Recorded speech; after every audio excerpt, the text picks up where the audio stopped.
Kita ke Serang bagian timur, Tribuners. Jembatan penghubung antar Bula Air dan Fatolo mulai rusak. Pengendara harap berhati-hati.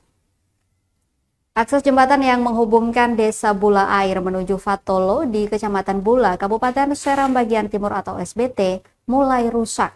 Pantauan tribun6.com di lokasi, jembatan berbahan kayu itu sebagian lantainya mulai lepas. Kendaraan yang berlalu lalang tampak was-was sebab kondisi kayu yang mulai rusak. Arifin Tuaeka, 30 tahun, salah satu warga sekitar mengaku kerusakan tersebut sangat mengancam aktivitas mereka, terlebih bagi anak sekolah yang sering melewati area itu.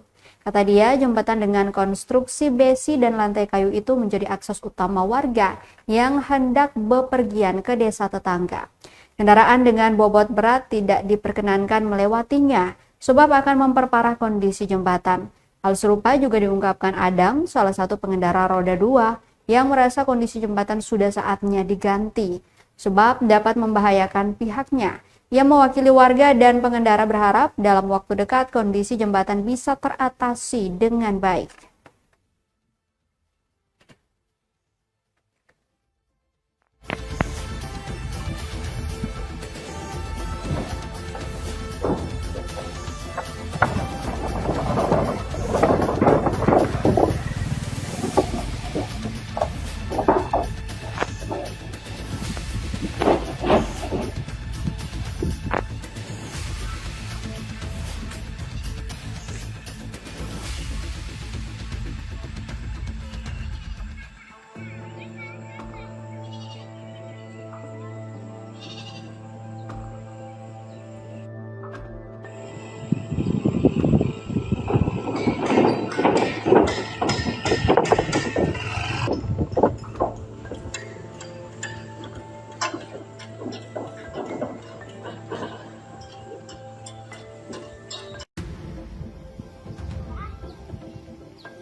Download Tribun X sekarang, menghadirkan lokal menjadi Indonesia.